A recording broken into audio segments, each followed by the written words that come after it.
Yes, sir, we promised you a great deal of it here tonight. Andre, the giant Hulkamania is running wild. My God, what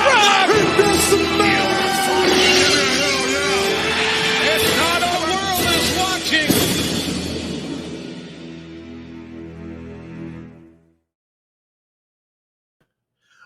Well. I just lost my voice there. How's everyone doing? Phil Jackson here, Top Guy Theater, ready to have another episode. Look who's not here. Frank Bruno, once again. He comes back for a week, and then he bounces. What's going on? I'll tell you what's going on. He's left us. He doesn't care anymore. He's going to New Orleans. He's going on to bigger and better things. And as I alluded to a few weeks ago, there were circumstances between me and Frank that in the event of such a case allows me to permanently take control of this show. And as I said a few weeks ago, I think it's disrespectful for the people to show up and be here on time. They don't get paid for it out of their busy schedule, except for Anthony Pirates, who never does shit, to get on the show and watch wrestling and fellowship and have fun. And Frank just comes and goes like the wind, does a man dick. I'm beating a dead horse here. You know, last week I was about to make the big announcement, and it looks like this week I'll be making the big announcement. So once again, wait just a second here. Not so fast, Phil. What are you doing, Henry? I'll tell you exactly what I'm doing. I have it on good authority that at some point later today, Frank's going to join us for this lovely edition of Spring Stampede 2000, our second effort at Top Guy Classics. But that's not why I interrupted you, because I could have done that after the intro. I have in my hands right here contract that gives me the full power to take over from you in the event that Frank's not here. So why don't you do me a favor for just a second? We're going to put you back out in the waiting room. And as I said a second ago, Frank should be with us a little later tonight. We've got Adam from Bama. We've got Anthony Pires, better known as the Rhode Island sex god. We have our other side sex appeal, Brandy, and that bald bastard I just kicked out of here. Top Guy Classics #2, WCW Spring Stampede 2000 from the United Center, April 16th, 2000, as Frank would say, and away we go.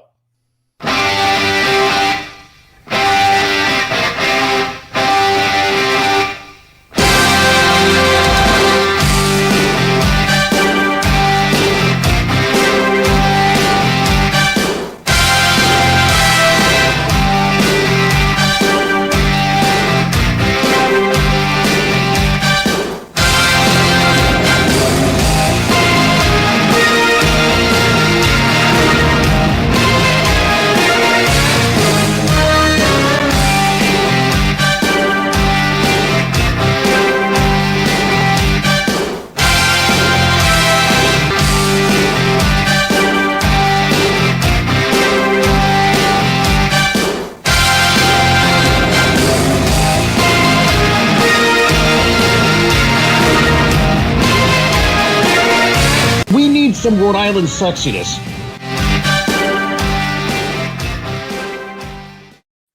I'm going to need your lawyers to send me over that contract immediately. You don't have the power here, Phil. I do. At least until Frank comes back. You know, Frank and I also have a contract, so I need to see from my lawyers that contract supersedes Frank's contract. I mean, I don't have your contract in my hands. I have mine. My lawyers will be here. Your lawyers will be here from my lawyers.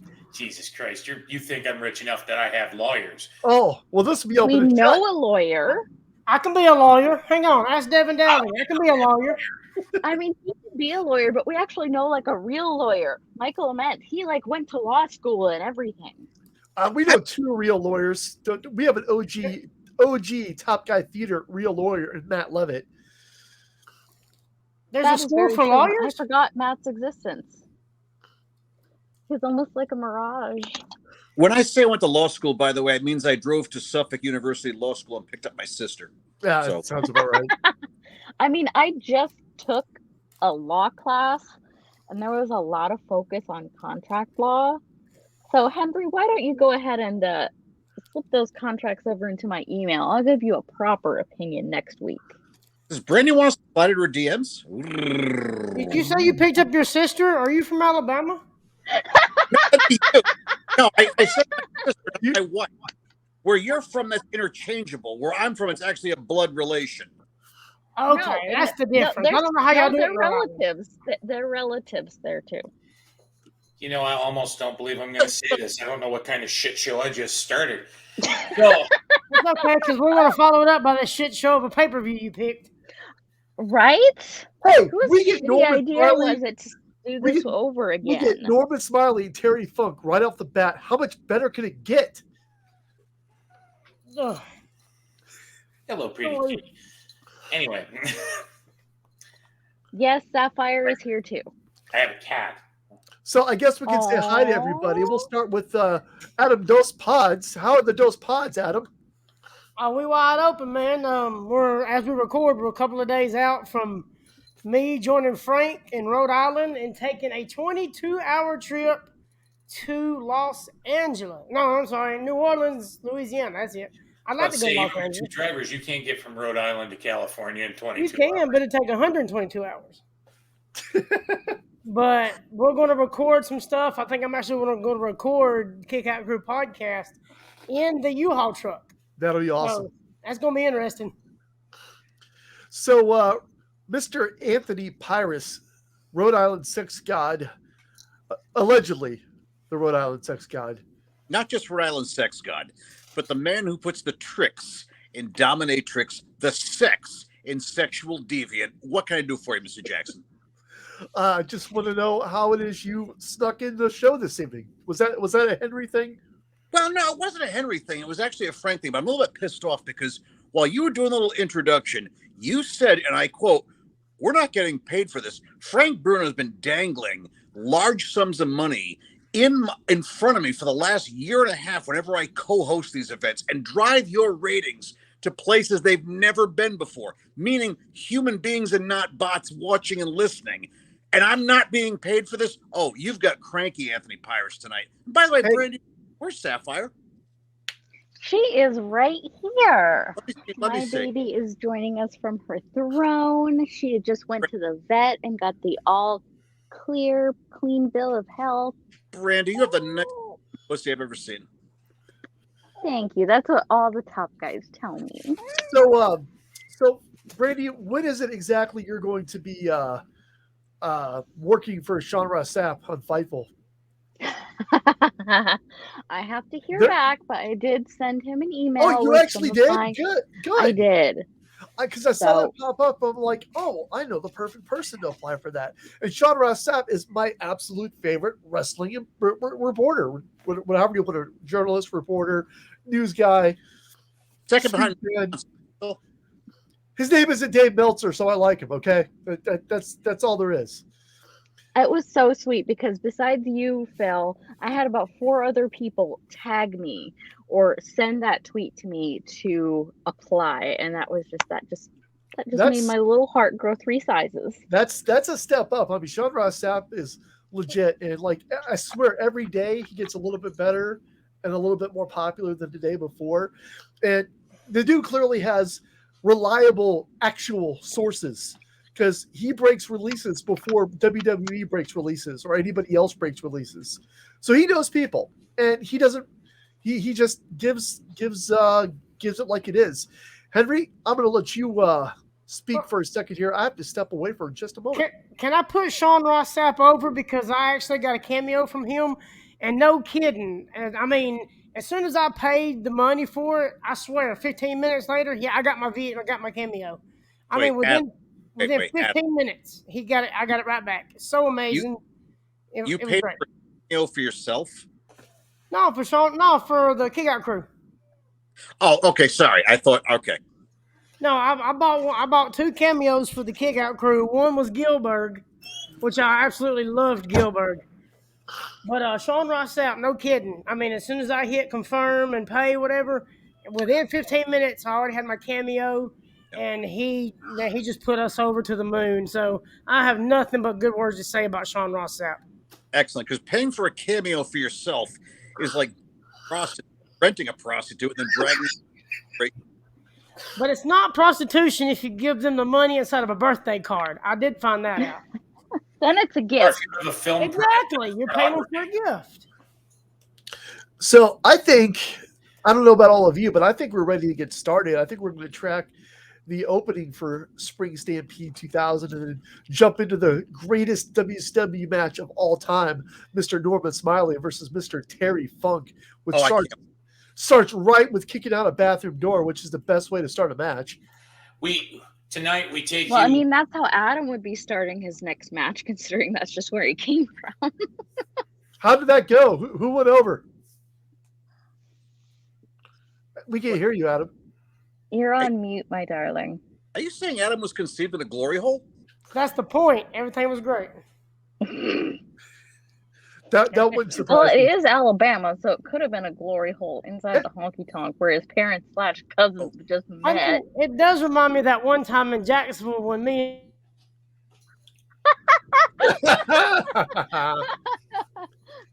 Now, Henry? is that the time that Ever since you then, got, it's just been Jacksonville's been great.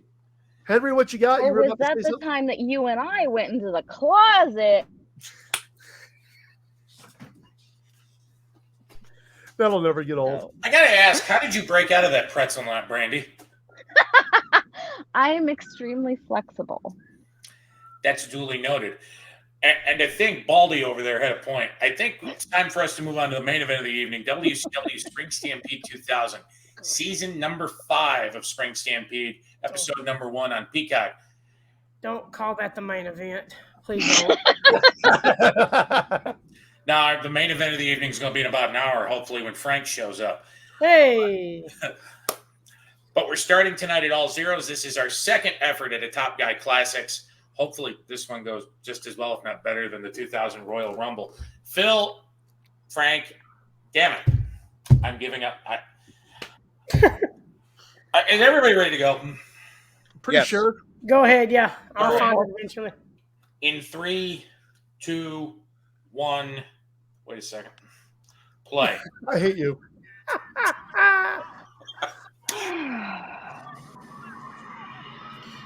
There's our original logo. What the hell is WWE doing with that? The exploding cat vagina, not yours, Sapphire. No! Shit on the bottom of my shoe. I'm gonna scrape off that shit and flush your ass down the toilet. Partner. Russo's come out wielding a baseball bat. They're out in his career right now. I am the Batman. Russo just grabbed Ric Flair's watch. That's a $15,000 Rolex. That is the face of a man in complete control of the new blood. Complete control of the new blood. Complete control of WCW. And Ric Flair, when all is said and done, you will be my New York bitch. In one fell swoop, the focus of the entire company has changed. The biggest mistake I've ever made. I mean, this is a real big one. Hulk Hogan. Oh my God! Oh my God! Oh my God! He hit Hogan. Bischoff just waffled Hogan with a chair. He waffled Hogan with the chair. Kidman pinned Hogan. Billy Kidman pinned Hogan, and Eric Bischoff counted the fall. I never thought we would see the day when Bischoff would wipe Hogan out with a chair. And as far as Bischoff goes, I'm gonna eat his asshole. Get him out of here. Hogan's in that limousine. The white Hummer. Is that the first time he ever ate ass or what? Oh my God! Find your way out of that. Oh, blood.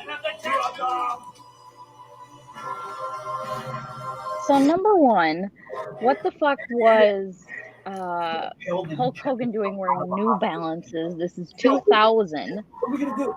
What are we gonna do? And there's the world's greatest overachiever right there, Billy Kidman. Look at Billy with Corey Wilson there. It's either him or David Flair, the world's most over. David No, Flair. it's Billy Kidman because he actually got to marry him. And second of all, can we talk about that chair shot? Because we love Hang Eric your head. Bischoff Guy Theater. We love Eric Bischoff. That was terrible. Yep. Just terrible. Not Vince McMahon, Hulk Hogan stunner terrible. No, Vince McMahon, Stone And then Cold. where the fuck did he start? Wait a minute. I don't I didn't know Hulk understand. Hogan could do a Stone Cold Stunner. He can't. He can now. Yeah. But yeah, that was pretty awful. Aren't the fireworks pretty? The fireworks are pretty. I do miss a good pyro. The best I part bet of the Vince- pay-per-view. Wishes the worst So thing happened far. taking that bad stunner. No, the worst thing that happened is getting caught paying $12 million to women, for sexual escapades. But that's a whole different conversation. The joke is completely lost on you, Phil. I love you to death, but the joke was lost on you.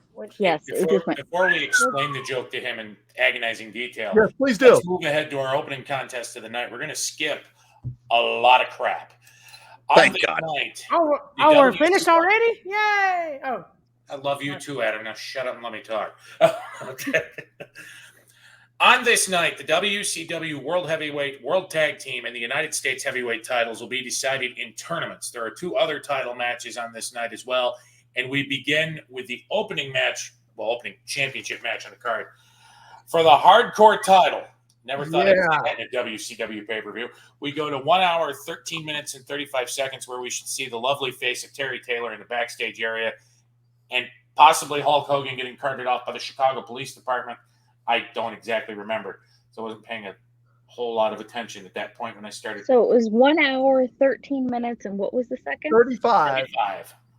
Thank you. I got Terry Taylor offering his hand in friendship. Yeah, no, Terry, just no.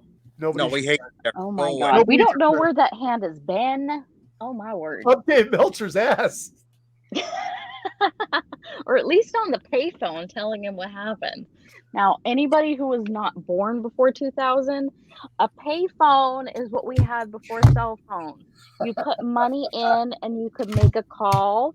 But if you were really cheap, what you would do is you would call the 1-800-COLLECT number Yeah. and then tell the message when they say you have to tell them your name so they know who to accept the charges from.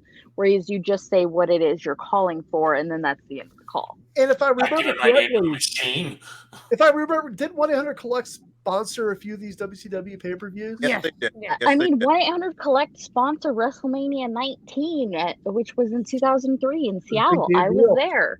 It was Is a everybody I have still the have 1335? I still have the lanyard from WrestleMania Access, and it says 1-800-COLLECT. nice. I thought a payphone is when Superman got changed into.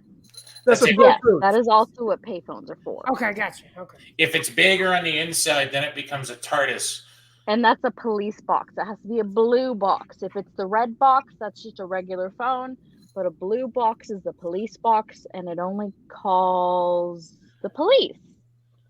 And not the group that Sting fronted. The singer Sting, not the wrestler Sting. So what we're saying is telephone, telegram, telewrestler, don't tell Terry Taylor. Right. I Correct. thought Redbox is the thing that you get DVDs out of. I don't have that here. I think we're ready to just. I'm so If lost. we're at 1 hour, 13 minutes, 35 seconds, let's resume our opening match tonight for the WCW Hardcore Championship in 3, 2, 1, play. There's the funker himself. Please just punch Terry Taylor for me. Just punch him. Please. Right Make now. sure you put him in a dumpster. Do that Somebody hear too. a rooster? Throw him in a dumpster and light the dumpster on fire. Because WCW's already a dumpster fire at this point. It would be symbolic. Indeed, it would. And as we're watching Terry Funk walk down the hallway, we can also kind of see up there, further up, Hulk Hogan being hauled off by the Chicago Police Department because he laid hands on and tried to choke out Eric Bischoff. I mean, who wouldn't in this What- era? At least what make you the pain guys- stop. What you guys don't know about this, Terry Funk starts his match by kicking open a bathroom door. What you guys don't realize about this is Terry Funk actually took a page from this happened about 45, 50 years ago from a middle-aged Anthony Pyrus when he was trying to court his wife. And the only way he could find to do it was to kick down the bathroom stall door she was in and go from there. I don't know how they're still together, but here comes the pirate. Here comes the Pyrus maneuver. We can count down 3, 2, 1. Bam! The Pyrus kick. Get your history right. I had to scope out the nursery schools to meet my wife. All right. So was Norman Smiley eating a salad, or where was that at? No, he's not naked, so he wasn't eating a salad. But why the Okay, fuck is he gotcha. dressed like he just came from Wrigley? Right? I didn't see no ranch Well, dressing actually, or he nothing. looks like he came from wherever the Mets fucking play with those disgusting colors. Oh my god! I love how there's a crowd in there. They're just. What I loved is before he went to the bathroom to get him out of it, he asked where Norman Smiley was, and as one, everybody pointed back to the bathroom. That guy right there. Oh, that's so mean. Diet Coke. I know the wasting of the soda here. I'm like, seriously, do you know how much that would cost around here? You know the one thing that actually confused me as I put this together? Everything? Not everything. Some things did sort of make sense. There are 5 titles on the line tonight. This is our first title match. Yep. Our 3 big titles are being decided in tournaments. They'll be part of our final set of matches. The Cruiserweight Championship match, which is actually next on what we're covering in this card, is a 6-man match. How in the hell did we suddenly... What? Apparently Norman Smiley is trying to give Terry Funk a bath, but he won't get in the sink. How did we get to these 2 wrestling for the hardcore title? Because Vince Russo. Yeah, you got to turn your brain. You got to turn the brain off. You have to accept that this was the norm in the Russo era. Yeah. You know, there were a few like something like this. I mean, we don't know why it's happening, but it's so entertaining. There are a few small bright spots in that Russo dumpster fire of an era. This is definitely one of them. You know, I will tell you though, here's something that's not one of them. The very first match on this card, I'm going to read out loud this match, and it just sounds, just hearing you have to read it out loud to realize how awful this sounds. Ric Flair in the total package with Miss Elizabeth versus the Harris brothers, Ron and Don, and the Marmalukes, Johnny the Bull and Big Vito with Disco Inferno. Which one of those is not like the other? All of these suck. That sentence just hurt coming out of my mouth. I can just hear him. Like I can hear literally Vince Russo reading down, bro. Hey, bro, listen. What if we had Ric Flair? All right, Ric Flair and a total package, right, bro? No. And then we get in there with the Harris brothers, both of them, Ron and Don, both the Harris brothers. And then, of course, we have to have more people in this match. Bro, the Marmalukes, Johnny the Bull, Big Vito, the Disco Inferno, for the fuck of it. Bro, it would be such a match. We're throwing it on first. Ric Flair in the street clothes too, bro. Phil, do you mind if I go down the rest of the card we're not covering real quick? Oh, why not? Okay, so after Ric Flair and Lex Luger advance to the finals of the World Tag Team Championship Tournament, we have Man Cow with Al Roker Jr., Turd the Bartender, and someone called Freak taking on Jimmy Hart. It gets slightly better from here. Our next match number 3 on the card, is Scott Steiner versus The Wall, which I think Steiner wins by disqualification to move on in the United States Heavyweight Title Tournament. Mike Awesome beats Ernest Miller to win the WCW United States, or to move on to the WCW US Title Court Tournament. Shane Douglas and Buff, my mother still shaves my stuff Bagwell, takes on Harlem Heat 2000 with a bunch of other people in the other semifinal match for the WCW World Tag Team titles. Then we get a good, at least on paper, it's a good sounding match. Sting wrestles Booker T in the quarterfinals for the WCW US title. On its face, that one's actually the best sounding match so far. And then I alluded to Hulk Hogan being hauled off by the cops. The match before this one was Vampiro versus Billy Kidman to advance in the WCW US Heavyweight Championship Tournament, which, if I remember right, I think... No, Vampiro wins that match because we skipped that one. That was probably a decent match, too. You know what? The one thing that confuses me about this, They're started backstage and they're making their way to the ring. The final pinfall, I guess, has to occur in the ring. I guess. I feel like that's not how this works. You know, again, Vince Russo, that doesn't matter. We're applying logic. We have to stop had to doing throw that. out any source of logic. You know, if you can suspend a little bit of logic and disbelief from this match, it's a hell of a match. Oh, Norman's so entertaining. Oh yes, very much so underrated. Definitely, like probably one of the top utility guys in 2000s WCW. Which I mean, I know you think that's not saying a lot. Please, but dear God, take that so off. entertaining. Gotta love me some Norman Smiley. The So big wiggle. let's go through what the rest of what we are covering. We also skip over a semifinal U.S. title match between Scott Steiner and Mike Awesome and Sting and Vampiro to get to our cruiserweight title match, which is a 6-man match featuring Chris Candido with former WWE Diva Sunny. The artist, I don't remember the artist. I don't know a lot about That's The artist yeah, formerly known as Prince Iakea. probably. Juventud Guerrera, Shannon Moore, Lash LaRue, and Crowbar. with Daphne. Lash LaRue, baby. R.I.P. Daphne, we miss you. We Lash see Ric LaRue, my Flair boy. and Lex Luger. I wanted to call him the total package. I just can't do it. Teaming, they're going up against Shane Douglas and Buff My Mom Shaves My Stuff Bagwell with Vince Russo in the final match of the WCW World Tag Title Tournament. Scott Steiner and Sting to determine a new U.S. champion. And our main event of the evening features former WCW World Heavyweight Champion Diamond Dallas Page going up against, in some people's opinion, the greatest ever non-4 horseman to ever cross through them ropes, J.E. I like how you got muted.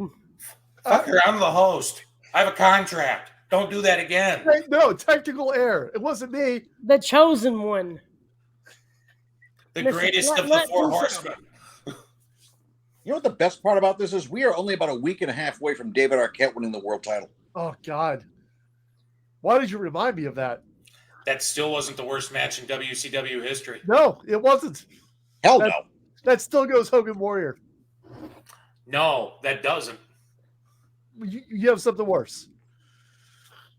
And Ellie got I do, but we're not allowed to talk about it. Oh God, he just fell on that ladder. And Terry Funk no-sold it like a bitch. Well, that's what Terry Funk does. Stop chewing on my cords. Bad kid. Welcome to the wonders of cat ownership. And now he's holding the ladder over his head. Oh God. Nice. That would still have to hurt. You can't fake that. Mm-hmm. And a one. And a two. And we have a winner. And our Yeah, first new champion of the evening. Yeah, I'd stop moving after the ladder got thrown at me too. I'm like, all right, I'm done. Mm-hmm. Done.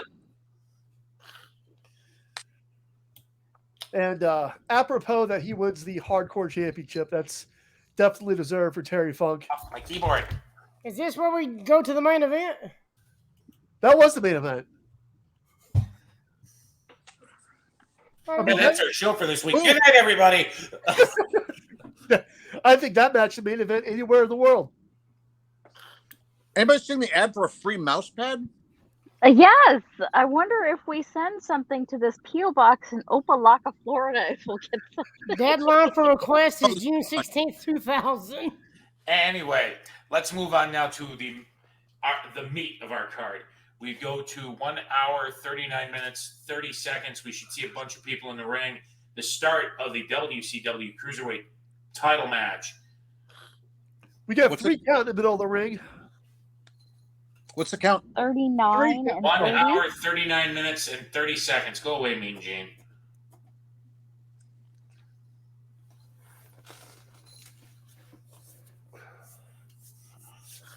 All right, what do you when you all are? All right. Our countdown to the main event begins now in 3, 2, 1, play. Stop that. Bad kid. You really like the words main event because everything is the main event tonight, Henry. Quit beating on your kitty cat, Henry. You did that in Jacksonville. 3 count, baby. 3 That is count. where the straw incident happened. doing this? What is going on? Lord. So Lash and Hey, Lash. Crowbar are jumping 3 count with the artist formerly known as Prince Iakea, accompanied by one Paisley, also known as Queen Charmel. I know that guy, the redhead guy. I know him. Yes, Paul and Chris Jericho called. He wants his T-shirt back. Adam, we are definitely going to have a conversation to endeavor to get Mr. LaRue on this show for recording, because that dude is a class act. And, you know, Just I knew you because guys. we didn't show him this match. I think he'd never want to come back if he had to watch this again. I know he's your uncle, cousin, sister's mom twice removed or something like that. So I'm sure you could pull it off. Adam's from Bama, so he could be any type of relative possible. Could be his brother and his father, for all we know. He's his own grandpa. Yeah, If anybody gets that- one of those is true. I just don't know which one. If anybody gets that reference, he's his own grandpa, then I feel sorry for you. See, I know the reference. What about not changing history? Oh, look, a lesson in not changing history from Mr. I'm my own grandpa. Look at Candido in the ring. God. Speaking of people we miss terribly, Chris Candido. Chris Candido's out there. Daphne's out there. Both gone way too soon. Unfortunately, Tammy's out there.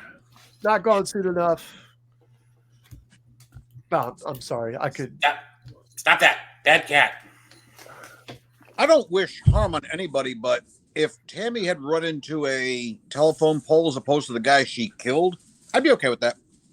Yeah, as long as she didn't take anybody else out. Yep. It's clear at this point, you know, every time she would go to jail and come back, she'd always do something a little worse and come back. Every time we'd be like, well, hopefully she's on the mend. Hopefully she turns around this time. I don't think at this point, she's not getting out of this. She's going to be in a slammer for a good while. Number two, I don't think she ever intended on quote unquote turning around. No. You can't help people that don't want to be helped. I'm And not the only people that need to be helped are the victims of the families that she killed. You know what's bothering me lately? I'm seeing online a lot of people saying, well, Jeff Hardy needs to go to rehab. Jeff Hardy needs some help. And people are like, no, Jeff Hardy needs to take care of himself whenever he's ready to be taken care of. No. At this point in time, Jeff Hardy needs to go to jail for not his own good, for the good of the people that he is indirectly trying to kill with his behavior and his attitude. And if him being in jail for a year or two cures him, bonus. But I don't understand why Jeff Hardy keeps getting such a pass on the multiple DUI and drug counts that he's had against him. He always gets a pass, and we always cheer for his ass in the wildest way possible because he's Jeff frickin' Hardy, and he's a former world champion. He's one of the sexiest wrestlers of all time, apparently. But each and every single time the guy shows up, you knew inevitably. You knew when he signed with AEW, and they all laughed at the WWE for, they told me he had to go to rehab, but he passed his drug test. You knew goddamn well it was going to end like this. And yes, he will get off. I'm sure he will, because thank God nobody died this time. Eventually, Jeff Hardy is going to kill somebody if he doesn't learn a lesson. We are long past the goddamn point of Jeff Hardy getting another chance. Put him in the slammer for 6 months to a year. Teach him that he's not above the law, because right now he thinks he is. And to spring off of that, we also have in the WWE one of the Uso brothers who has multiple DUI infractions and has had nothing done. And in fact, as soon as he came back to television, they gave him the fucking tag team championships. Because nothing says punishment like championships. I do want to say that, you know, obviously WWE and AEW are two entirely different animals. And, you know, WWE offered to send Jeff Hardy to rehab, you know, prior, you know, even though he walked out. And obviously Tony Khan said you can't come back into complete rehab. But WWE and AEW backstage environments couldn't be different they're as far different as humanly possible. And maybe, just maybe, that the atmosphere and the people in AEW, and I'm not trying to show for AEW, are what Jeff needs to finally go, okay, this is what needs to happen. Here's what I need to do. Hopefully, maybe just that change in environment and change in his support system is a bonus for him. So, maybe Tony Khan can sprinkle more of his wrestling magic on him. Who knows? He needs long-term help. He needs longer than 90 days. I don't know if jail is the perfect thing, but because I've been down that road. No. And I think maybe a year help, like constant somebody with him right there 24/7, constant rehab help for like a year. Speaking of rehab, there's Frank back off his latest Coke binge. Yeah, my Coke binge. Hey, did you real quick? Because I'm driving home. I'll be in my normal area in a moment. Phil, I don't know if you noticed or not, but I did let everyone know that you missed last week's recording due to your warts all over your ass and genitalia. I'm just curious as to how that's doing. Oh, We weren't going to talk about that. So I do have a ferret, and my ferret was very keen on gnawing those off. So those are still away. Oh, wow. Okay. And then, Adam, I had a quick question for you before I'm in my little studio. I have been watching a lot of Discovery Plus lately, and I have been enjoying the first 48. You familiar with that show, Adam? Yeah. I want to ask you what the fuck is going on in Mobile, Alabama. I don't know, but I know Birmingham's usually pretty big on that list, on that show. So let me tell you something. I'm on like episode 21 of this most recent season, and 20 of the episodes have had murders and killings and all sorts of crazy bullshit going on in Mobile, Alabama. And let me tell you something. I'm going to be way too close for comfort, am I not? Yeah, you'll be pretty close to Mobile. You'll be about 2 or 3 hours away. So, can you what the fuck's going on in Mobile, Alabama? Why is stay away murdered? from Mobile, because that's a 6-hour drive for me. That's down south, close to Gulf Shores. So I don't go in that area unless I have to, and that's probably why my ex is down there, because she fits right in. So Oh my, here's the thing okay. about Mobile, because it is closer to the water, that is a Coast Guard city. So with a large transient population, because you have people rotating in and out every year, you're going to see a lot more of that. Well, it was freaking me out because it was either happening in Tulsa, Oklahoma, Atlanta, Georgia, or Mobile, Alabama, and I'm too close to those places now, and I don't want to be murdered. Now listen, You're gonna be real close to Mobile. Frank, we all want you. You want? Did the Rhode Island sex god just tell me he wants me to be murdered? No, we want you to be murdered. Not me, everybody. We all want you to be murdered. That's all right. Wait a minute. Well, y'all I do nice not people. want my best friend murdered. I don't want my bestie murdered either. All right, I will be right Back? Okay, that was Frank that froze. banter because Yeah, sure. Yes, all right, now that everybody, we've listen. returned because fucking Frank had Yeah. to fucking end our recording. This is So- the second time he's done this. Listen, real quick, everybody. We're at 1 hour, 48 minutes, 7 seconds. Let's hit play now. Everyone good to go? And I will apologize. I hit play.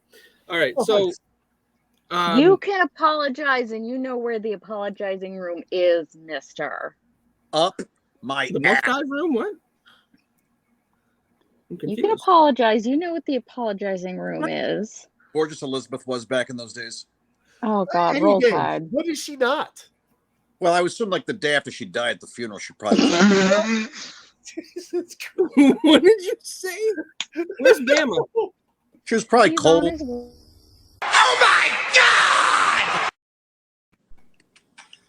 Well, He's you on know, his way. So just so everyone knows, peek real quick. Peek behind the curtain here. Frank, in studio. Go ahead. are we recording? Yes, Yes. Okay. that's why I said hit play. Then can someone give me a time code? Someone decided to unplug my microphone. Well, 49, 03, 04, 05. So, don't use StreamYard on your phone because when I go to leave, when I went to leave the studio, and I closed the room. So, I'm sorry, you have a cat. I would Yes. I would When like did to, you The get a pussy cat? power is taking over. It's not just me and Sapphire now. I would like to point out that during a charity event A goddamn charity event, mind you. Halfway through, we're rolling. We're making money. Frank Bruno does the exact same thing he does now. The disrespect from this man. He buys a Dodge Charger. He drives 180 miles an hour. He snorts cocaine through his nose and blows it out his ass. He murders hookers unceremoniously after having his way with them. And now he's going to New Orleans to do the same thing. Where does his depravity end? Well, you pay for the hookers so they go away. So yeah, they're not going to say anything. Are Good we job. are we saying Frank is interning under Vincent Kennedy McMahon? What did you say? Hold on a second. You're apparently Vinnie Mac's intern. Oh my God. No. Does that require a side internship course under the Nature Boy too? Oh my God. That would require you to have hair. I don't know if you all heard I'll mention this before, but I'm looking in our chat, and what is titillate the juices of your guilty pleasures? I don't know, but that's Antonio's new favorite thing, and I want to smack him. That's Titillate the juices is his new thing. That's actually go ahead. That's actually the perfect segue for the Top Guy Theater group chat quote of the week. This week's quote is brought to you by none other than showender himself, Mr. Frank Bruno. And Frank says, "We will be happy to do a pirate on you, but you have to be here for it to happen." When did I say that? That was a long time ago. I want to say that was earlier in the week. Oh. Okay. By the way, what the hell are we watching? Spring Stampede. We're watching. Oh, I know that. I'm trying. Did you? Wow.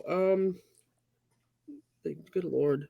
Why? What are you seeing that we're not? Well, I mean, it's Buff and it's Dean Douglas or whatever his name is, Shane Douglas. You got what's his face coming down in his Mets jersey. Yep, there's Russo. That's Vince Russo. Where? Oh, this is this in the United Center? So, This is Chicago. Yes. I'm assuming you did map it already. How many people? No, I didn't, because there were things that I included in my special segment, because I'm not talking about the arena tonight, because we've done this place to death. And when I say to death, I mean to death, that required you to be here because I wanted you to hear me make nice with people. Adam, 1 hour, 52 minutes, 16, 17. Go ahead. It's a shit show. It literally was. It started with Terry Funk kicking down a bathroom door. It doesn't I get mean, more than that. What other pay-per-view will we be having problems? Disconnected the feed. Yeah, I mean, it's TGT. Anything can happen at Top Guy Theater. Goddamn. Adam. Goddamn, pal.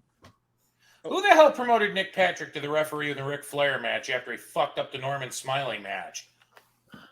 It's the mustache. You cannot deny that mustache greatness.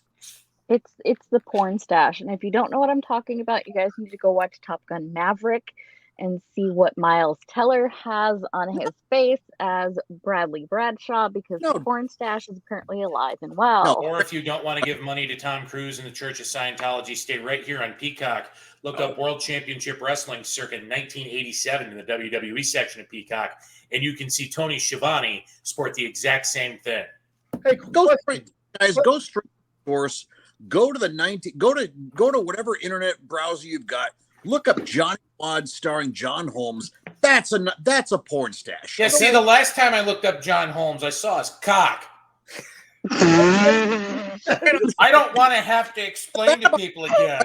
Let me ask you guys this question here. So right now we've got. I think I broke pliers. Right now we've got Buff Bagwell and Jesus Christ. I'm trying Who's John Holmes? So we had Buff Bagwell and Lex Luger in the ring just a second ago. And at this point, WCW, probably the most egotistical, self-centered individuals. Brandy's done. Oh, is this the king of 1,000 porn films? Wow. Starring John Holmes. So my question is what do you guys think Buff Bagwell and Lex Luger laying out a match together sounds like?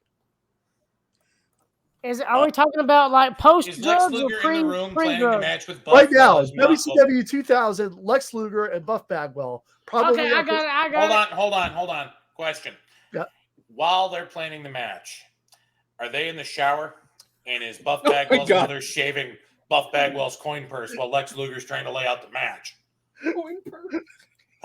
Okay, I have the conversation right here. Here's the conversation. All right, let's hear it. Hey Buff. Okay, hey Lex, how about Ouch! God damn it! Stop that, Ma. And then they wake up from all the pills and stuff they had, and then they realize, oh wow, it's 2001. What happened?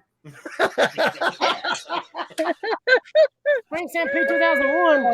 What the hell? Did I just get laid? I wanted to touch on this since we got Buff in the ring. What do you guys think about what's going on with Buff Bagwell right now?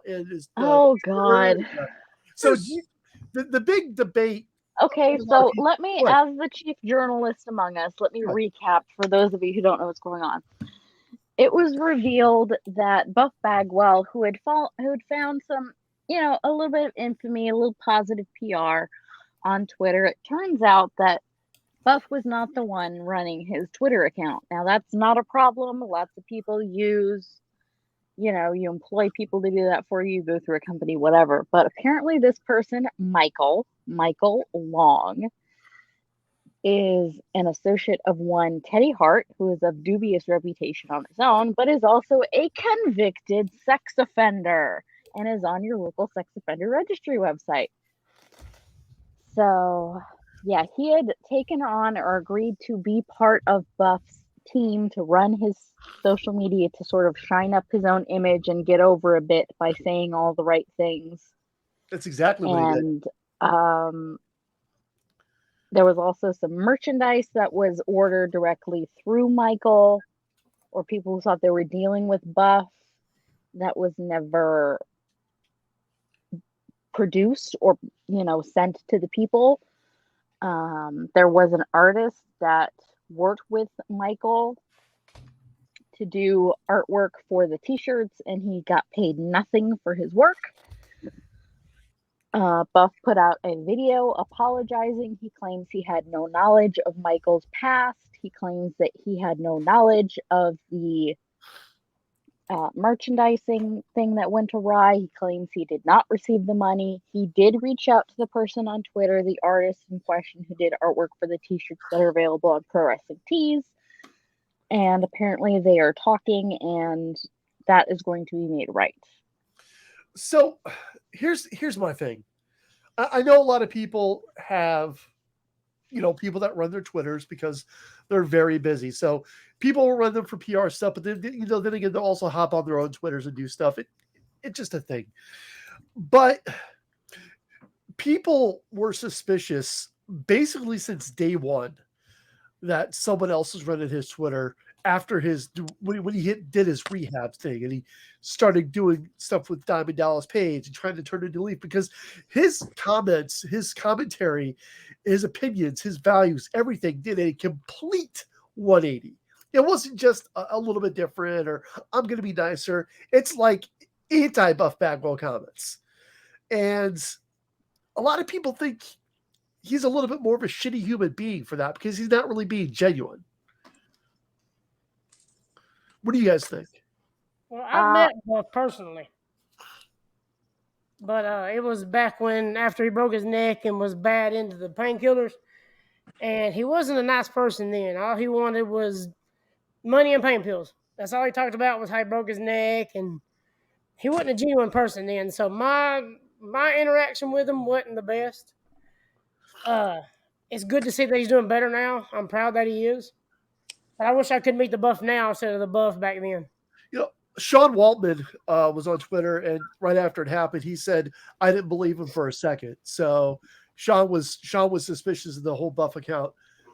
So basically, my question is if you're a wrestler and you have someone running your Twitter account for you, which I think most wrestlers run their own accounts, but if you have someone running your account for you, John Holmes does have a big dick. Yeah. Yes, he does. Wow. Thank you. You Wow, really I gotta took the stop. I gotta time to stop look watching this, and she needs to shave. Wow. Anyway, It was a So- 70s. Hey, wait a Frank minute, Frank. never did. Before we keep going, I apologize, Phil. I'm going to hijack it here for just a second Okay. because I pulled him up on Wikipedia. And John Holmes was also known by some Jesus other names. Christ. Some of these are actually kind of fun. Give me a second here. Long John Wad, Johnny B. Wad, what the fuck? No, Johnny John Watt- C. Wad, Wait, Wadzilla, the human tripod, the sheriff of Grottingham. Big dick. Oh, Phil, I missed you last week, buddy. Oh my God, is that Chronic? Yes. Yes. That Chronic was a badass tag team. I wish WWE would have been able to do something better with them. So with my And now Vince Russo is We have a stripping Nick shirtless Patrick. fucking Nick Patrick. That's disgusting. so real quick, I want to get this out. So with people running other people's Twitter's account, do you think that in pro wrestling that's something that do you think that should be a thing, or do you think wrestlers should run their own accounts? I don't have a problem with Don't be- somebody else running your Twitter.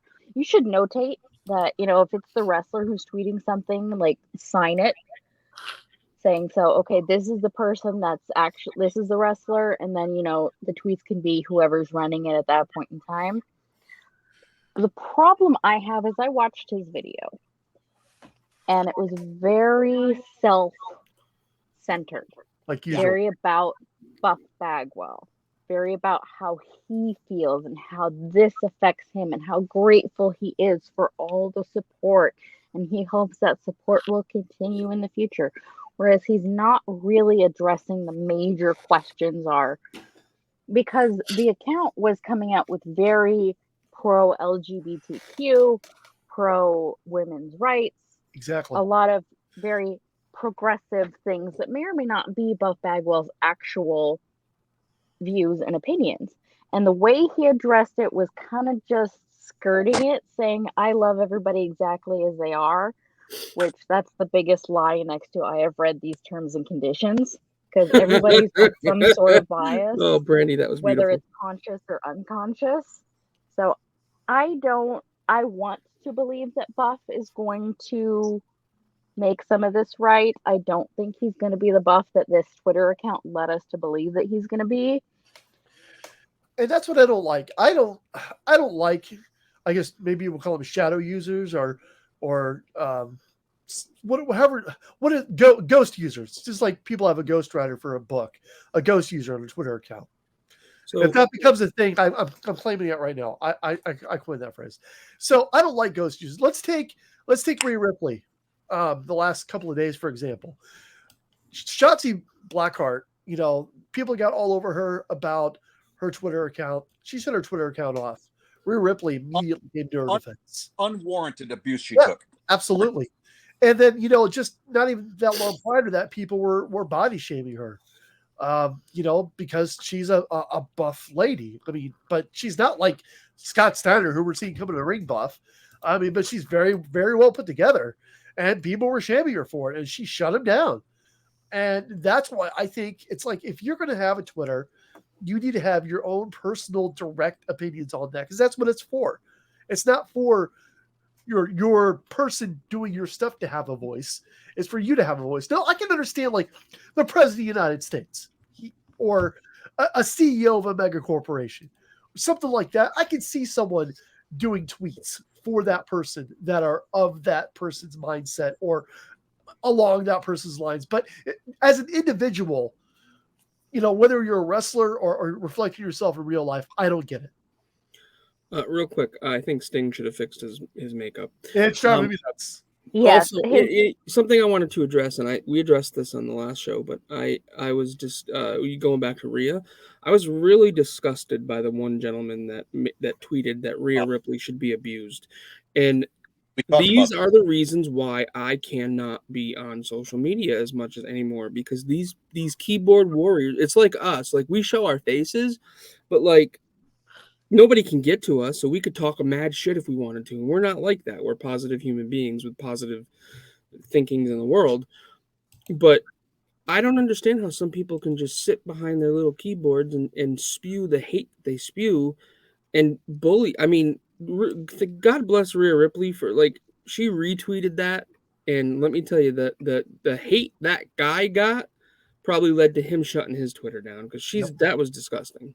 I can tell you why people do that, Frank, right now, because they're small dick people that are incels that have never seen a naked human, that have never seen a naked woman unless they gave them $1 at the Foxy Lady, and they have no life. They have absolutely no reason for being, but they come down there and they think they're big and tough because they can talk about Rhea Ripley somehow deserving to be abused, or they go online and they blame women. Look, I'm sorry if you cannot understand that women like Rhea Ripley, Deonna Purrazzo, if you can't see that they are beautiful women, then you are an absolute freaking moron. And I know I'm not going to talk shit or talk crap to some woman that I know can whoop my tail. I'm smaller than that. It shouldn't be about looks at all. I mean, obviously, wrestlers are held to a specific standard. I'll quote something earlier tonight. Piper Niven, Dewdrop. God, I fucking hate that name. I hate it too. It's a derogatory name. Yeah, she posted a picture on Twitter earlier today of herself in a sports bra showing her working out, and Charlotte Flair retweeted it. And do most fans I know she doesn't have a very large fan base. She's very talented. Oh, she's awesome, yeah. But body shamers are going to hold someone like her back compared to someone like a Rhea Ripley. And I'm not saying that's Rhea Ripley's fault, because it's absolutely not. But go ahead. If you go on Twitter and say, I would never have sex with XYZ female wrestler, trust me, that was never an option for your impotent small dick incel ass. Right? Absolutely. I love you. It doesn't even stop with people who are in the public eye, like a Rhea Ripley, like a Shotzi Blackheart, like Piper Niven. I will post a photo, and I guarantee you I will at least have one person coming into my comments saying something incredibly nasty about the way that I look. And people do it. Frank, we told you to stop doing that to her. Stop it. There's nothing more beautiful than a confident woman. Let me make this Let me make this very, very clear to anybody that watches this, listens to this. But Brandy's number one fan is right here in Rhode Island, soon to be in New Orleans. No, because excuse me, Sex God. Second, okay. I love 1A, 1B, 1A, 1B. Yeah, I have seen her incredible transformation firsthand. I have seen her incredible growth as a person. As I have been there through some of her mental journey that she still works on today, and I have seen her work her ass off to drop weight. But I think, and I said this a year ago, that Brandy's beautiful just the way she is. Amen, brother. I want to do a your confidence. Real confidence has grown so much, Brandy. Henry's hand is up. Henry's hand is up. What's up? Two things. Number one, all of what you just said was right. Thank you, Phil, but that was like 30 seconds too late. All of what you just said was right except for one thing. Her number one fan is in this room, but he's not in Rhode Island. He's not in Illinois. He's not even here in New York. It's the tripod man from Rottingham, who's Brandy Wagner's number one fan. Right there. Hey, I just wanted to quick update for those that are curious. Trevor Story scores in the bottom of the sixth. The Red Sox now lead the Yankees 7-6. An incredible comeback. Not that it's going to win. Not that they're going to win. And I'm not saying, believe me, Anthony, I'm not saying that to rub salt in a wound, because they're still going to win the division by 20 fucking games. You're only 14 and a half behind. I'm sure you'll come back eventually. Right. I bought an iWatch, and I'm getting all my notifications. Yes, this will rule your life now, because you're going to see you get all your notifications first here. Yeah, it's really cool. So I'm like, oh, okay, cool. I'm getting notifications. Sucks. But go ahead. I'm sorry. I want to comment real quick. This Sting Steiner match is actually really good. I've been watching it. Not all of the matches in this show were terrible. This one actually has had my attention. Besides the Terry Funk Norman Smiley match, this match has held my attention since it started. This is a solid match. Ever. On top of what Frank said, there's nothing more beautiful than a confident woman. I don't care, big, small, beautiful, whatever. Nothing is more beautiful than a confident woman. Frank. Remember that when I make you my bitch in New Orleans. Look, you had Nashville, you had Jacksonville. What else do you want from me?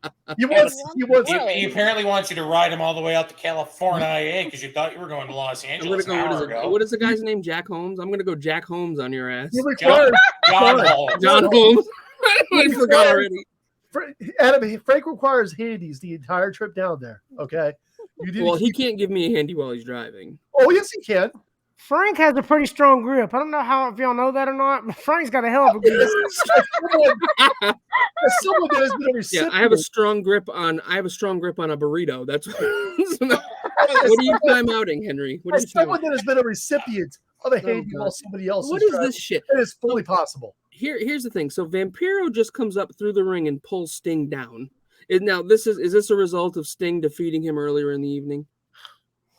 I think they're also continuing with this Vampiro Sting storyline.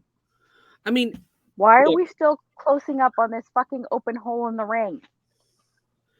First, Pruitt.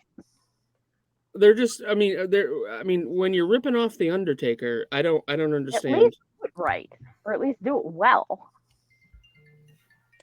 By the way, a moment like this, full disclosure, back in 2000, when the rest of you guys probably either A, weren't born, B, were still in diapers, or C, were 8 or 9 years old and weren't properly potty trained, my poor wife actually paid half the bill for me to watch this pay-per-view.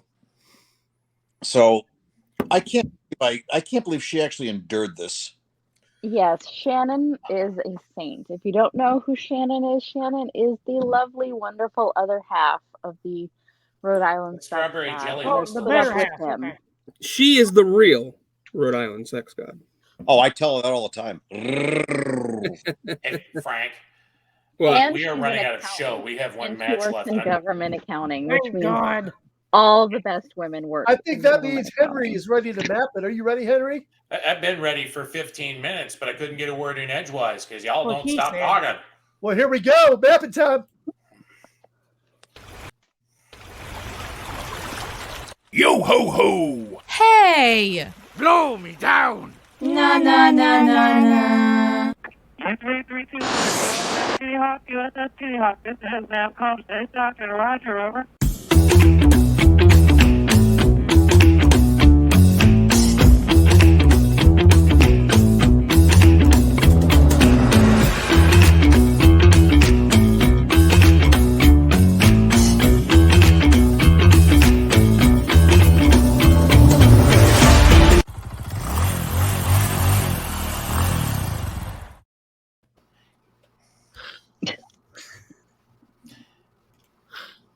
Well, no one cares what he thinks anyway. Hey, fuck off. We love Kevin Owens. Yes, Frank? As I'm waiting for Phil to finish whatever he's doing there, I got caught up here watching a replay. I wonder if they practice pulling each other through that hole in the ring, or if it just that's something that just kind of naturally happens. Well, for Frank, pulling holes is very natural for Frank. Yeah, it is. This week, we go back in time to cover something we covered long, long ago. WCW Spring Stampede 2000 from the United Center in Chicago, Illinois, April 16th, 2000. We are 6 days past the reboot of World Championship Wrestling, where Vince Russo and Eric Bischoff got the brilliant idea to reinvigorate the product by stripping all of the champions of all of their titles and begin a new storyline that was going to save the company and finally take down the World Wrestling Federation. And I'm lying to myself. That doesn't actually happen. This is the final edition of WCW Spring Stampede. This was the April pay-per-view from 1996 through 2000, and there would not be another one. World Championship Wrestling would be purchased by the WWF before the next Spring Stampede in March of 2001. So I guess you could say the next April WCW pay-per-view was WrestleMania 17. The show receives a 0.25 buy rate, which translates to roughly 115,000 buys. In my research, I found something that surprised me. There were 3 WCW pay-per-views in the year 2000 that broke the 100,000 or better pay-per-view buy threshold. This was one of them. this actually tied Sold Out from January, which had the same number of buys. And the only other 100,000 pay-per-view was Bash at the Beach 2000, where Vince Russo fucks over Hulk Hogan, and it's a whole thing. We'll eventually cover it someday, I'm sure. By contrast, the previous year's version of this pay-per-view, the 1999 edition of Spring Stampede, coming from the Tacoma Dome, would see Diamond Dallas Page win his first WCW World Heavyweight title in a Four Corners match, achieved a buy rate of 255,000 buys. That number, all by itself, year over year, paints the clearest picture possible that the tires have fallen off the WCW minivan. They've fallen the fuck off. And apparently nobody knows how to chase him back and put him back on the van again, because things just don't get better from here. On the other side, WWF puts on 2 pay-per-views in the calendar month of April. WrestleMania 16, which is better accurately billed as WrestleMania 2000, and Backlash 2000. Both of these events draw more people than tonight's show. This show drew about 12,000 people.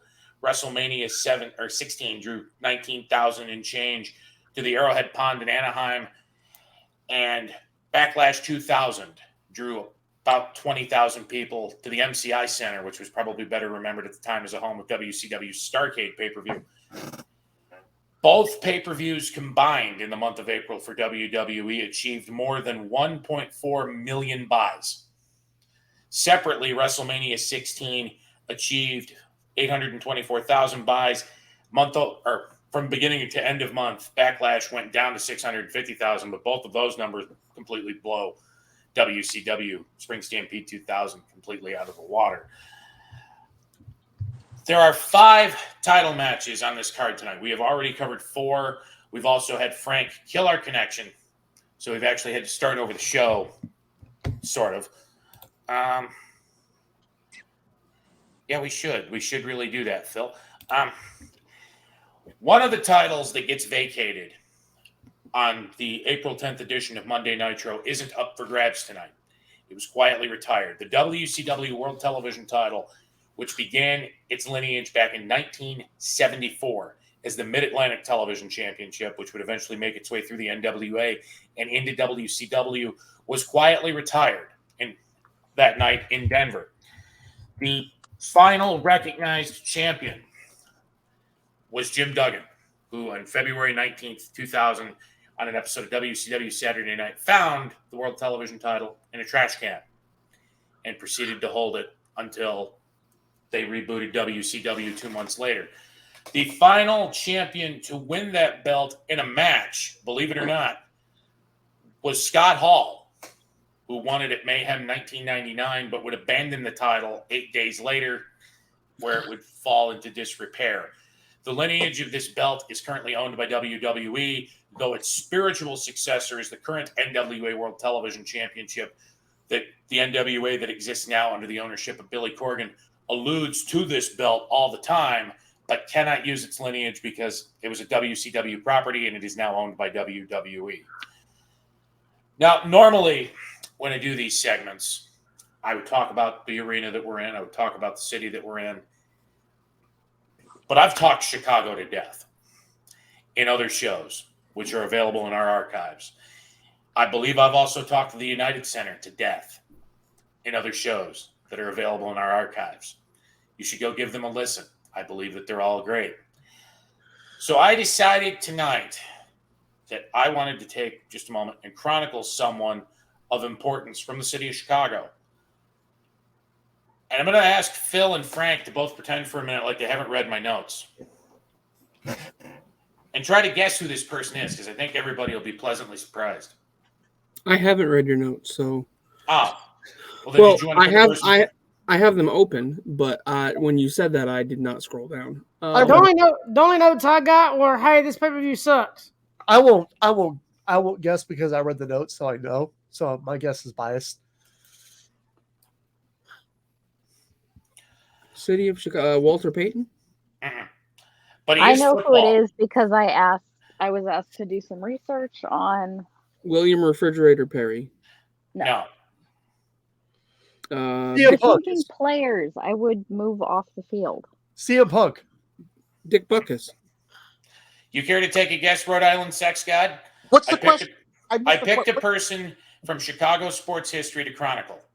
Mike Ditka. Michael Jordan. I don't think Michael Jordan was from Chicago. Mongo. I almost did Mongo McMichael, okay, but I elected not to, and hopefully it'll make a little bit of sense as I start here.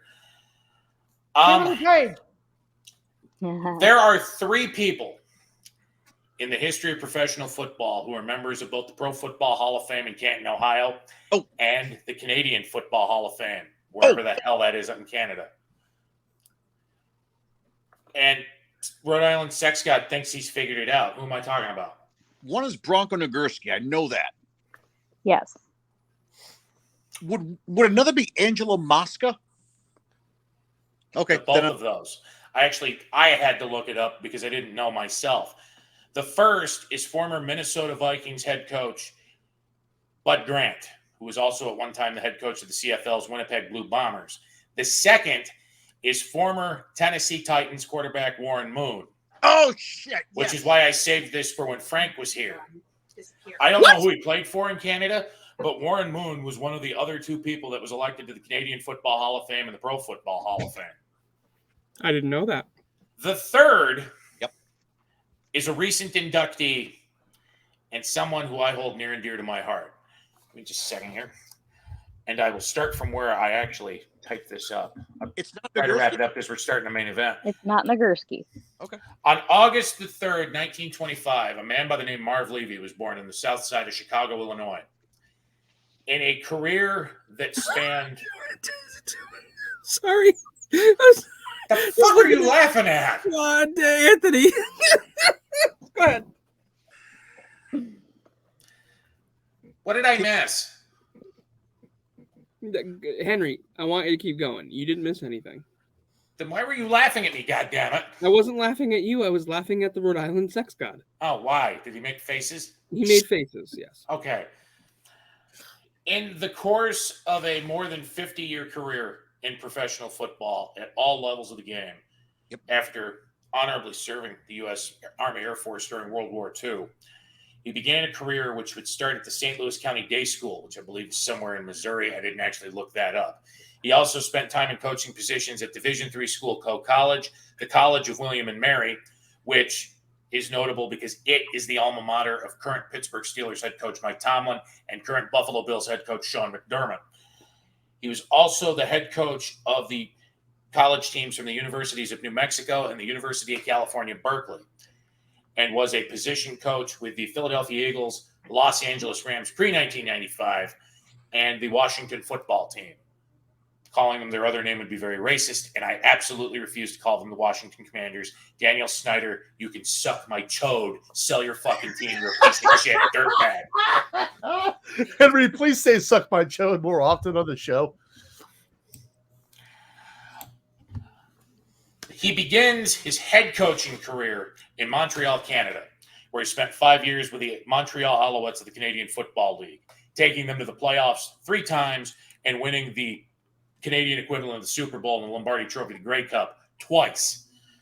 He would then make his way down to Kansas City, take over as head coach of the Chiefs, and that was dismal. It did not end well. In 1984, he would take over as the head coach of the USFL's Chicago Blitz, take them to a 5-13 record, and then make his way back to Montreal, where he was preparing to become the head coach of their team again. Until midway through the 1986 NFL season, he got a telephone call and made his way to Buffalo, New York. In 11 and a half seasons with the Bills, Levy would achieve a win-loss record of 112-70.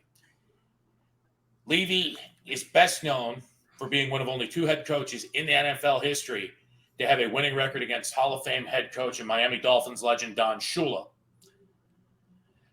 Levy was also the opposing head coach in what was Don Shula's final game, a 37-22 wild card round win in the 1995 NFL playoffs in Buffalo, which would be both the last time Buffalo would win a playoff game and host one for a little over 25 years. Thanks a lot, Frank Wycheck and Miles Dyson. And fuck you too, Jeff Fisher. Kevin Dyson, but all right. Whatever. He also posted an 11-8 postseason record, which stands as the best of any head coach that's never actually won a championship. Nicest guy in prison. Nicest guy in prison. O.J. Simpson probably was the nicest guy in prison, but I'm not talking about him.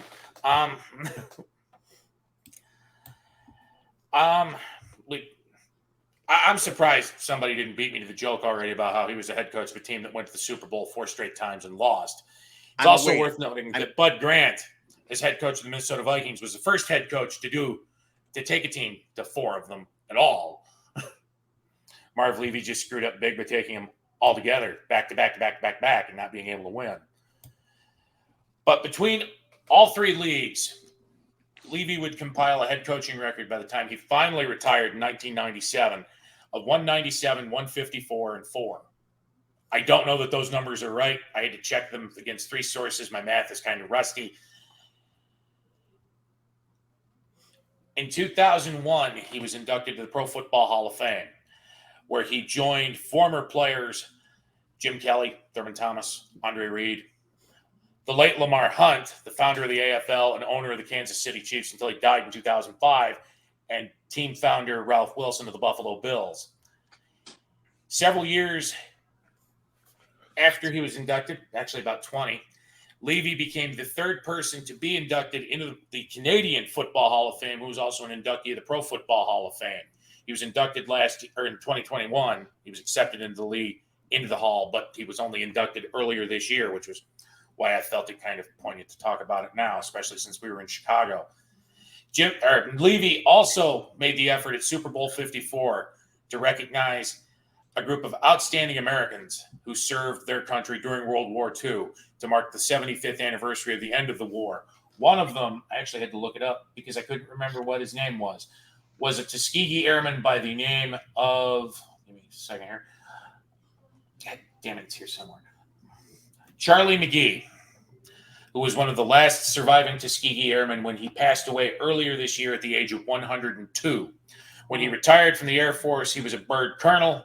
2 days after Super Bowl 54, he would be promoted by act of Congress to Brigadier General in the United States Air Force.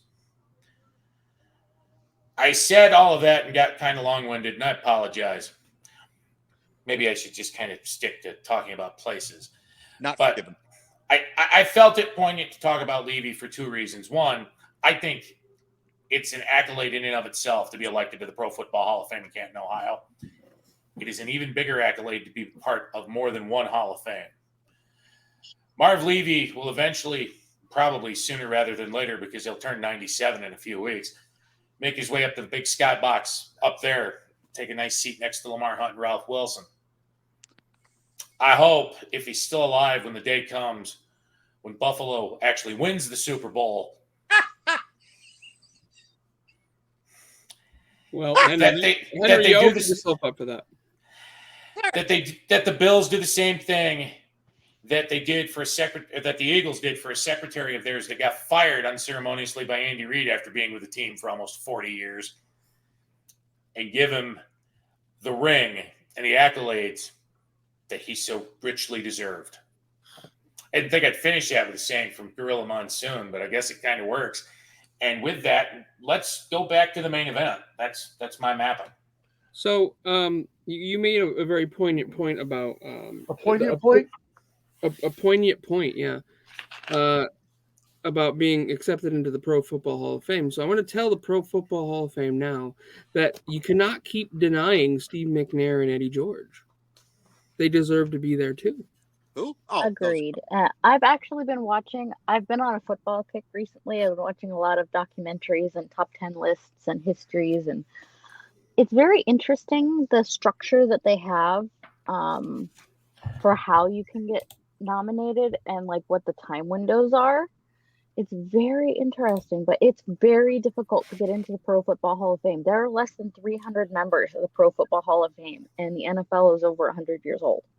It is worth noting, to Brandy's point, that I believe that once you officially retire, there is a 5-year window before you can be considered for the first ballot. That is true, yep. Andre That Reed is true. retired at the end of the 1999 season. It took him until 2014 to be inducted to the Pro Football Hall of Fame. But once you close out the first, I want to say it's either 15 or 20 years after your eligibility as an active player or as a current player, you move on to the legacy wing. And that's even harder to get on because that's settled by a different set of press members. Like there's a set of board members that debate and talk about who get into the Pro Football Hall of Fame. And then there's a separate board that discusses the legacy wing inductees. And every year there's only 1 or 2 legacy wing inductees per class. So once you cross over into that threshold from current player to legacy wing, it's much, much harder to get into the Pro Football Hall of Fame because there is only 1 or 2 names, if any at all, get forwarded to the final ballot. It's worth noting, I actually took a moment to look it up. Warren Moon played in an NFL and a CFL career that lasted 22 seasons. He actually began in the CFL with the Edmonton Eskimos before he would spend 9 years of his playing career in Houston with the Oilers. He would also play for the Minnesota Vikings, the Seattle Seahawks, and would play his final 2 seasons with the Kansas City Chiefs before he retired at the end of the 2000 season. He was the Offensive Player of the Year in 1990. He was the NFL's Man of the Year in the year before that, in 1989. He had his number retired by the Titans, despite the fact that though the Houston Oilers and the Tennessee Titans are the same team, he never actually played it down with the Titans after the Oilers moved to Tennessee. He won the Grey Cup 5 times. Mm-hmm. That can't possibly be right. I think you might be thinking. Say that again. You might be thinking of Doug Flutie on that one. Doug Flutie won the Grey Cup 5 times. That is correct. Damn straight, baby. Doug Flutie. Woo! In case anyone... You want to talk about people who should be members of both the NFL Hall of Fame and the CFL Hall of Fame is Doug Flutie. Because Doug Flutie kind of washed out of the NFL in his first time. He was drafted by the Bears. He lasted for about a season. He did not do very well. He went up to Canada and wins fucking 5 Grey Cups. Wait, I'm sorry. And then comes back to the NFL. Where did he go before? What Patriots, baby. That's right. He also played for the Buffalo Bills and the San Diego Chargers. But I hadn't planned on doing this. I really hadn't. Because I don't like to speak ill of the dead. At all.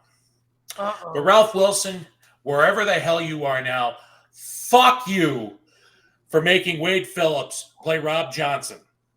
That motherfucker could not play football. He was Nathan Peterman before Nathan Peterman was a thing. Fuck you. Wow. In 1999, Doug Flutie could have led Buffalo to a Super Bowl. Whether or not they would have won is an entirely open question. But because Doug Rob was Johnson was 6'4" and had the dark brown hair, and he was what a quarterback should look like. That's who Ralph Wilson wanted played. So he put pressure on Coach Wade Phillips to play Rob Johnson, who they also played a fuck ton of money. And because Doug Flutie is probably on a good day 5'7", 5'8", he's not what most people think of when they think of an NFL quarterback. Controversial take, since I have 2 Pats fans in the room. Buffalo's best quarterback until Josh Allen after Jim Kelly retired was Doug Flutie. It was. That's not a controversial opinion. You know, you're right. I don't mean to interject here, but all of this is very, very, very, very riveting conversation. I have no idea. I have no idea who any of these people are, or what they've done in their lives or their careers, whether they're dead or alive. All I know is Jeff Jarrett's got the figure 4 leg lock on DDP, and his shoulders are down, and Charles Robinson's not counting him out. And apparently, Doug Flutie has something to do with this. Well, Doug Flutie is a 24/7 champion, just like Rob Gronkowski. I couldn't help it. Bama, fuck you. You watch football? Not NFL. What is college football? I dozed off. Sorry. Bama, does Lash LaRue live in Louisiana? No, he lives in Anniston, Alabama, which is 20 minutes from me. So why don't you go over and knock on his front door and say hello? I don't go over uninvited. What I'm trying to find is when the hell was Warren Moon inducted into the CFL Hall of Fame? Here we go. Oh, God. No. Wait. Oh. Who remembers what happens at the end of this match? Is there a... I'm going to guess there's probably a guitar shot. Is there a swerve, bro? Oh, God. What I Well, do? when Adam, I saw- Adam, are you telling me if I invited you to a Titans game or a Saints game, you wouldn't go? I'd go 100%. I just couldn't tell you nothing about it. I mean, I thought Spring Stampede 2000 was like the worst thing we're going to do tonight. But y'all proved that shit wrong. That hurts my feelings. I put a lot of work into Before that. we finish up this whole football talk, the hockey season schedule came out this week. So I'm going to be going to 2 football games this year. I will be seeing the San Francisco 49ers host the Tampa Bay Buccaneers. And then I will be hopping on a jet plane over to Arizona to cheer on our boys, the Pats, as they come in to take on the Arizona Cardinals. Yeah. So You may or may that's not gonna be see fun. Carl Mandick there. I don't know. I'm going to hook up with Sean Jones. He said he is down to hang out and possibly go to the game with me there in Arizona. But I'm flying in Monday morning. The game is Monday night, and then I'm leaving Tuesday morning. Oh, my God. Adam, I got to call you out. I got I don't know who Warren Flutie or none of them are. I'm sorry. Nothing to do with football. You weren't about 2 weeks ago. About 2 weeks ago, you weren't here for this particular conversation, so I'm gonna point it out. I had a wonderful conversation with Mike Whitaker. Wonderful man. I would give him a kidney. I'd give him my heart if I could. But I asked him very politely on a Zoom call that you were not a part of. It was just me, Sorensen, and Whitaker. Oh, that had to be riveting. It was riveting. And until I asked him, hey, would you give me... I love the man. Please don't call him out for this. I asked him point blank. I said, hey, tell me about the derivation, which means origin, of the Kickout Crew. I love the show. Like I've been telling everybody, the best hour podcast you'll ever find. Unfortunately, it's 2.5 hours long. I really don't mean to interrupt The you. last one was This 2.5, is almost good. 3 hours. But we just talked over what was the most hilarious thing in this goddamn pay-per-view. Eric Bischoff interfered and grabbed hold of Charles Robinson, and he's pushing him away as Charles Robinson is desperately trying to hit Eric Bischoff. in the Here mouth. comes the swerve, bro. It's the Bro, funniest fucking thing. Yep. Here it is. Allow me to... Oh, 3! Oh my God! Wow. Oh, here's the gift. There's the stroke. You're having a stroke. That too. Hey, don't knock it till you've had it. I mean, he probably wished he was having a stroke because then he'd at least be part of something during our football conversation. Hey, and there's that infamous Eric Bischoff gif where he looks at the camera and goes, Hello. wow. Best part of the pay-per-view. Let me finish, Adam, if you don't mind, real quick. Go ahead. So I asked for the origin, the derivation of the Kickout Crew. He tells me the whole story. It's wonderful. I said, how'd you come up with the group of guys that you had? Oh, we sat down. It was James kind of running things, blah, blah, blah, blah, blah. And he offers up, hey, Anthony, you were on the list of potential co-hosts, but we rejected you. Like, you mother bleeper. Wow. So let me ask a We quick. were talking about Wadzilla. You don't have to censor yourself. Well, all right, fine. So look at I'm like, Mike, I love the fact that I love your bluntness so much. They were like, all right. We got a list of people here. All right, we have to cross these names off because they're all in Top Guy Theater and they're too cool for us. No. Let me ask a quick question. Was I not considered because I'm in Top Guy Theater? Hey, you know what? We had the goddamn consideration to bring Adam on our show. I mean, I honestly, See, the Adam was like, you should come on it because I was on the latest episode of Kickout Crew. They were What the talking about fuck? women's wrestling, so of course, who do you bring on? You notice Adam's broad shoulders just like went down like 5 inches after I said that to him. Adam, Yeah. I love you and I love the show. I just thought that was a hilarious moment. You I gotta be are honest, I'm kind of considered. lost You- in Adam's pretty eyes.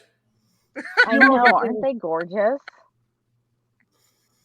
I'll be staring deep into them this week, I'll tell you.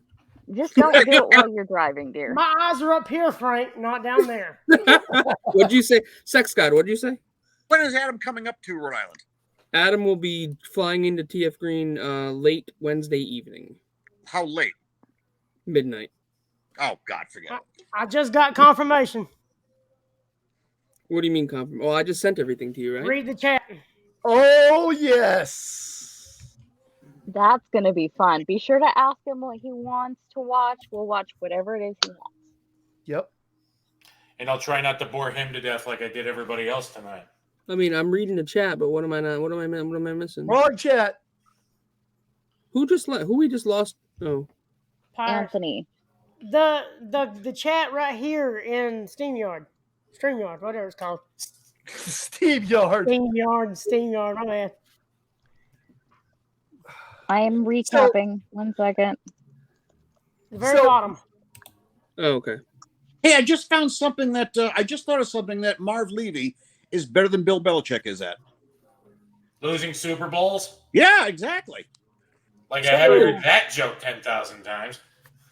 We would be the best time we could, if you want to let our guests know, would probably be the weekend of the 30th is probably our soonest availability. We can talk more when we're done recording, but that is awesome, and I am excited. Sexually. Oh, hold on, wait, hold on. I gotta find it. Phil, stand up. I want to see. Phil, stand up. I want to see. Come on. It's already gone. It's already done. Wow. All right. On that note, so Vince, our next show is going to be, I'm excited about it, NXT TakeOver Brooklyn 4. Oh, I love takeovers. I love every fucking takeover you can put in front of me. Yep. Adam, I think you should run the show too. You should be the host the whole time. We can produce for you, but so peek behind the curtain too there. We're going to be recording that pretty soon, just because this is going to drop the Friday that we arrive in New Orleans. And then we would record that weekend. Adam and I are both going to be tired and busy, and I'm not saying that in a sexual manner. Wow. Huh? Peek behind the curtain. I said you're going to be tired of getting busy? You're tired. I'm not. I don't get tired. Tell us about your sexual escapades with Frank Adam. Oh, okay. You talking about the one in Jacksonville or Chicago or Nashville? You share a bed with somebody, and apparently there's sexual escapades. I don't know. Okay. While his daughter's laying right next to us. Well, in Nashville, Mariah had to go outside for something, so when she was gone, Frank did turn over, and you talking about the... He did it. Did you guys say share a bed or shit a bed? Share. Oh, so you didn't do what Amber Heard. And probably the most gentle person you'll ever meet. I can second that. Frank is a very gentle, forgiving lover. Oh my God. You're and here's the thing about Henry. He's not shy, because let me tell you, I met Henry in person in the morning, and that night in Washington, D.C., his shirt was off and he was ready to rock and roll. Yeah. I shared a room with Henry in Jacksonville. That was very interesting. I snore badly. Yes, definitely. No, that's not called snoring. I don't know what you call that. Tell us more, Frank. Oh God, are you using the stop music? Let's hear it. I want details. The stop music. That? So I'm going to be very sentimental right now. So turn the stock music off. Thank you. I do want to say that, as you know, the clock is ticking on my time in Rhode Island. I want everyone here to know that I'm legitimately going to get a tattoo. I don't know when it's going. Yes. What'd you take him out for? Can we go get a tattoo together? Well, I'm going to get a tattoo that legitimately has the Rhode Island state flag, and then it's going to say "Always Rhodey," because no matter where I go in my life, I'm always going to be a Rhode Islander, because I love this. I love this state. I love the people and the friends and family that I've had here. I love the Rhode Island sex god. I'm always looking for an excuse to get another tattoo, so we need to get tats together, Frank. Okay. Can we tattoo Frank's name on your forehead? No. Oh boy. We're gonna find a tattoo parlor in Chicago. I am very nervous about my move. I've never been this far away from home before. You know, Boston was one thing. It was 90 minutes away, 90 miles away. This is 22 hours away and 1,500 miles. So while I'm very excited about this, I'm very happy that I'm going to have Adam to kind of get to know the place with for the first couple of days. But I'm excited for this next journey. I had a good time with my friends tonight. I'm very lucky to have all of you to share this with. So, you know, I'm pissed off that I'm moving a week before Ring of Honor's pay-per-view in Lowell, Massachusetts.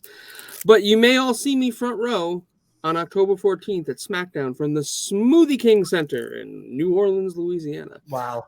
And Shawn Michaels is going to make an appearance that night. Very nice. And Frank Bruno will trample all 12 school-age children. All school-age children touch that his listen sweat to as this. it drips off his body. If any school-age children listen to this, which you shouldn't be, shame on you if you are. Steer clear of Frank. On that note, let's go real quick around the room. Start with Henry. Your final thoughts on Spring Stampede 2000. I'll be honest with the show stoppage because Frank fucked up. Actually, Frank, that brief little intermission in the middle, which none of us will ever see, but we'll all remember in our hearts, actually kind of made this a better show. Watching all of Spring Stampede 2000 long ago in the first version of this show sucked. I would like to think, other than putting everyone to sleep, this time around it was better. Okay. Well, because we cut it down and didn't watch the whole damn thing. Don't you think? There were pieces of it I wish I'd kept in, like Hulk Hogan trying to choke out Eric Bischoff was kind of fun. That was right before the Terry Taylor-Norman Smiley match. That's among Terry Henry's Funk. top, God damn it, I'm sorry. Terry Funk. That's in Henry's top 3 sexual fantasies. Hulk Hogan choking out Eric Bischoff.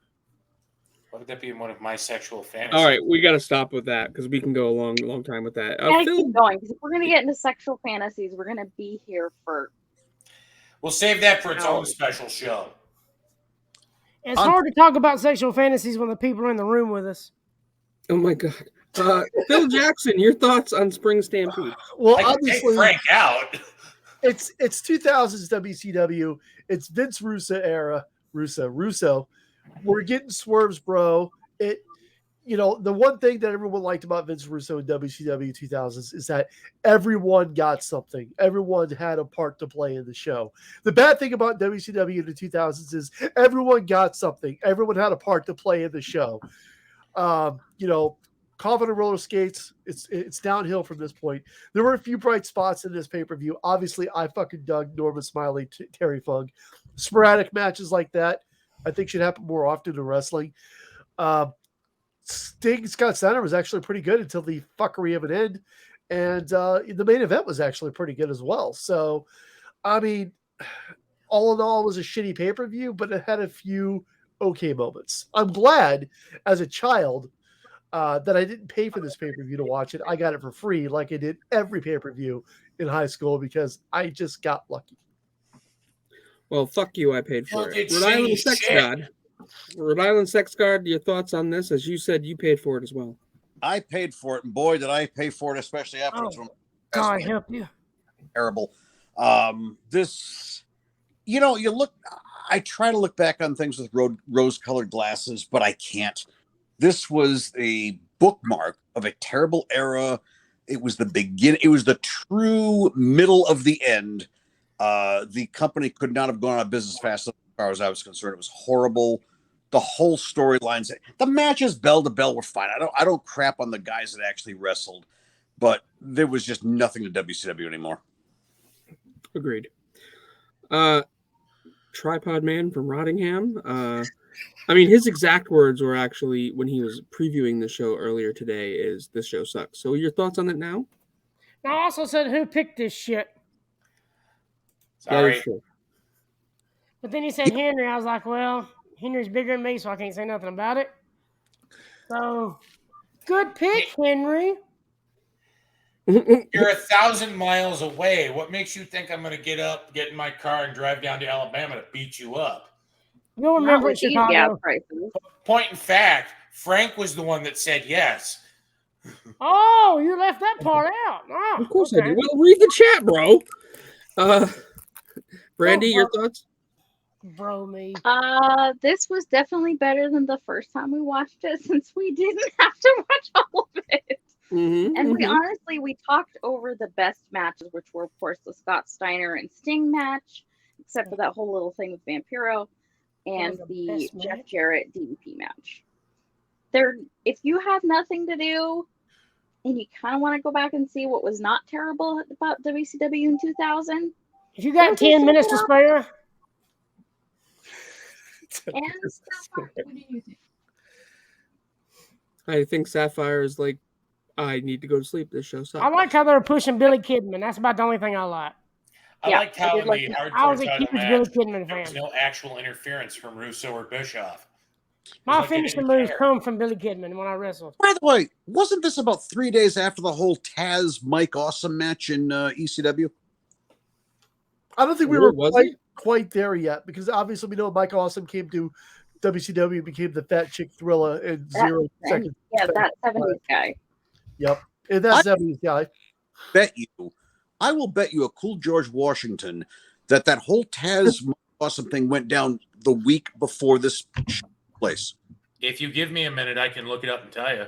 A cool George Washington. I like that. Hey, So that's one way to say I'll pay you $1. Are we literally like exhuming George Washington from his grave? Cold corpse George Washington? So it would have been better than this pay-per-view. Honey, he's been dead for over 200 years. There's not a corpse. It's just going to be bones and dust. That's okay. And his wooden teeth. Go ahead, Henry. So I looked it up in the list of reigns of ECW World Heavyweight Champions. Thanks, WWE. On April 13th, 2000, for ECW on TNN from Indianapolis, Taz would beat Mike Awesome for the ECW World Heavyweight title. That would air the next day, April 14th. Paul Heyman. Yeah, that was within this week, because Awesome threatened to bring Heyman's title with him to WCW, and Heyman pitched a fit. So they did a thing where the WCW wrestler dropped it to a WWF wrestler, who then dropped it back to an ECW wrestler. That still gets me. My thoughts on the show is that, WCW, it blew. I mean, I watched it right up till the end. So, I mean, they still had me hook, line, and sinker, I guess, but it was still rough to watch. You know, another thing you learned from this show, Frank? Not to use StreamYard while you're in the car. God, I hope you learned that. You would have thought I would have learned that the first time, but it's okay because nobody's going to know, because it's just everything's just going to flow together. Except they're all going to know. Questions when they hear us talking about it now. Nope. I love you all. I'm going to run the outro now so that I can go to bed, because I have a big week ahead of me that Adam is going to be a part of. So with that being said, I love you all. We'll talk in a couple of days because we're going to do another show. But ouch, my back is bothering me. Damn it. All right, I'll talk to y'all later. 14 WrestleManias. A leg drop, an elbow smash, a body slam. Are you ready to fight? Who will survive?